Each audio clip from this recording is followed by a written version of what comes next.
Hello humans and fur babies, my name's Michael and welcome back to Inside the Round, the channel where I recycle, upcycle and create in the hope that I inspire you guys to do the same. Recently, my friend sent me a voice message with feedback about my videos, which I very much appreciated. He said, I really like your videos. You know, it's just fascinating and you're watching and you're like, yeah, I can probably do that, but probably never gonna do it. I can't wait for the next ones. well, I hope that this video you actually might do, because this one is pretty easy. A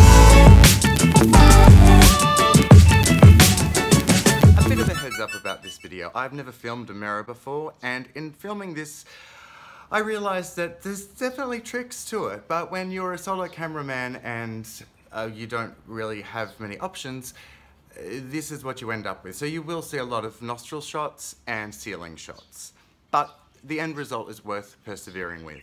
I'm sure you all remember Matteo from the bedhead video, where he gnawed the hell out of my bedhead and I recycled it.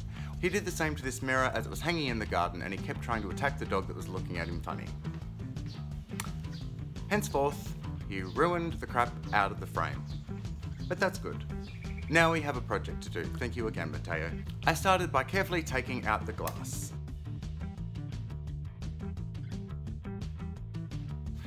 And cleaning it thoroughly front and back using a non-toxic natural spray. To get off some of the stubborn parts, I used a double D eucalyptus. Now, if you're specifically sourcing a mirror and a picture frame to do this project, you will probably be at your thrift store and find something that needs a little less work. I used what I had at home and I had 3 picture frames to choose from. I chose this one. It's a little bit too traditional for the look I'm going for this mirror, so I decided I need to modify it. Luckily there was 2 frames stuck together, so I was able to take off the front quite easily.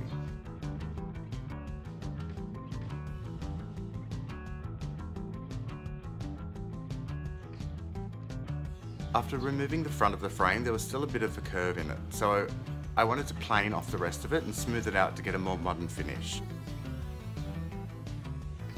I'm really not great with the plane. I tend to take out chunks as I start, even though I'm super careful. So I ended up having to sand it down a bit to make it a little bit more even. Once I was happy with the shape that I'd achieved, I cut the frame so I had 4 corners. I went ahead and kept sanding to remove the remaining paint because I'm going to eventually stain it with a walnut stain.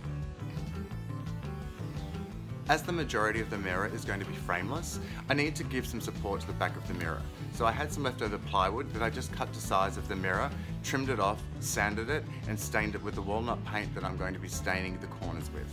To attach the mirror to the wood, I decided to use silicone as it's a little bit more flexible and it won't dry and shrink and crack the mirror and all the paint on the back of it.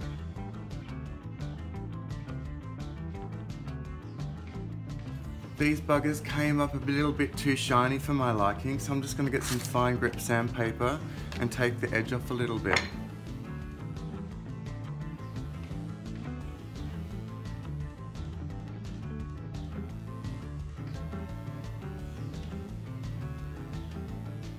So we've got the longer side and the shorter side, so because this is a rectangle, I want to put the longer side on the longer side and the shorter side on the shorter side. So I'm just working out which ones I want to go in which corners. I'm going to put some on the lip,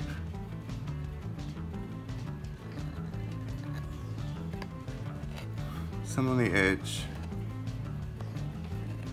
Now this just needs to get tacky for about 5 minutes. Oops. Once all the glue is set, flip the mirror over and we're going to put in some hanging wires. Work out the center of the mirror on the back and measure down from the top to find the position where you want to hang your hanging wire.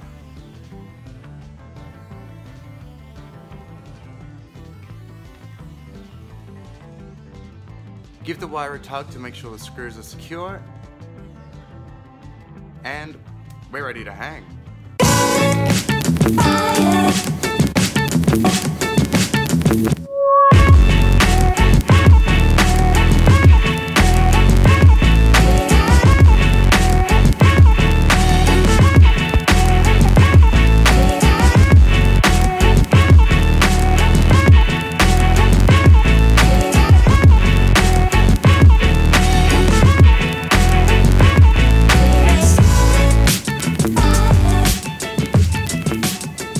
there you have it, guys, a very simple mirror-to-mirror recycle using a picture frame and a mirror. You could, of course, use the frame that was on the mirror, except I couldn't because Mateo massacred it. But I hope this inspires you to give this one a crack. Thank you so much for watching this week's video. Don't forget to give it a thumbs up, hit the notification bell so you don't miss out on next week's video, and hit the subscribe button. To see up-close photos of this week's project, head to Inside the Round on Instagram. Thanks again, and until next time, stay creative.